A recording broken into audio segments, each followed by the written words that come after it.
बहुत ही पुराने समय की बात है। गौतम बुद्ध के पास एक युवक आता है और कहता है कि मैं अपने मन को काबू में कैसे कर सकता हूँ। तब गौतम बुद्ध बोले, मैं तुम्हें एक छोटी सी कहानी सुनाता हूँ। एक बार एक राज्य दरबार में एक कलाकार आता है और इस कलाकार की खासियत यह थी कि जब भी यह कलाकार अपनी कलाकारी दिखाता तो ऐसा कोई भी व्यक्ति नहीं होता था जो इसके कलाकारी को देखकर हंसे ना। बड़े बड़े राजा महाराजा इस कलाकार की कलाकारी को देख हंसते हंसते लोटपोट हो जाते थे। लेकिन इस बार वह कलाकार एक गंभीर राजा के दरबार में था, इसीलिए लोगों को यह संदेह था कि कहीं वे इस बार असफल ना हो जाए। वह कलाकार अपनी कलाकारी दिखानी शुरू करता है और वही होता है जो हर बार होता आ रहा था। राजा का हंसते हंसते बुरा हाल हो जाता है। वह राजा उस कलाकार को कलाकारी देख इतना प्रसन्न होता है कि वह इस कलाकार को मुंह मांगा इनाम देने के लिए तैयार हो जाता है। हमें यह बात हमेशा याद रखनी चाहिए कि अधिक खुशी में लिए गए फैसले अक्सर गलत साबित होते हैं। राजा उस कलाकार से कहता है कि मांगो जो भी तुम मांगना चाहते हो, मैं तुम्हारी कलाकारी में से बहुत प्रसन्न हूँ। वह कलाकार कहता है कि क्षमा करे राजन, पर मैं जो भी मांगूंगा शायद आप वे दे ना पाए।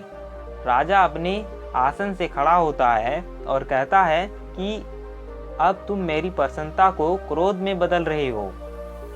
क्या तुम्हें मेरी द्वारा कही गई बात पर संदेह है?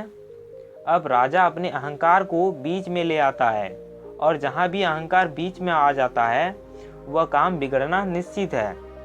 फिर वे कलाकार राजा से कहता है कि नहीं नहीं राजन, मुझे क्षमा करें, मेरे बोलने का मतलब यह नहीं था, बल्कि मैं तो बस ये कहना चाहता था कि आप इस बात को फिर से एक बार दोहरा दें। फिर उसके बाद राजा कहता है कि मैं तुझे वचन देता हूँ कि जो भी तू हद में रहकर मांगेगा वह तुझे जरूर मिलेगा। उसके बाद वह कलाकार कहता है कि तो ठीक है, आप मुझे 24 घंटों के लिए आपके राज्य का राजा बना दीजिए। उस कलाकार की बात सुनकर राजा मन ही मन सोचता है कि अच्छा है, मैंने इसे हद में रहकर मांगने को कहा था, वरना यह तो हमेशा के लिए राजा बनता। वैसे तो 24 घंटे कोई बड़ी बात नहीं है। और उसके बाद राजा सोच समझकर उस कलाकार से कहता है कि ठीक है, अगले 24 घंटे के लिए तुम्हें राजा घोषित करता हूँ।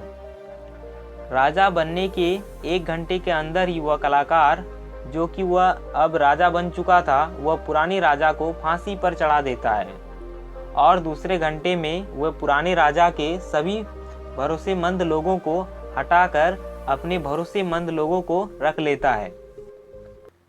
बुद्ध कहता है, आप में से बहुत सारे लोग उस राजा को मूर्ख समझ रहे होंगे, परंतु मैं आपको बताना चाहता हूँ कि वह राजा कोई और नहीं बल्कि आप है और वह कलाकार आपका मन है।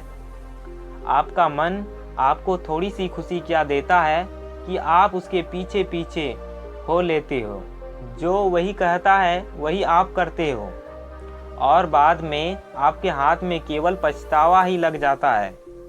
किसी भी चीज़ का मज़ा लेना समस्या नहीं है, बल्कि इस मज़े में ही डूब कर अपनी सुध बुध खो देना समस्या है।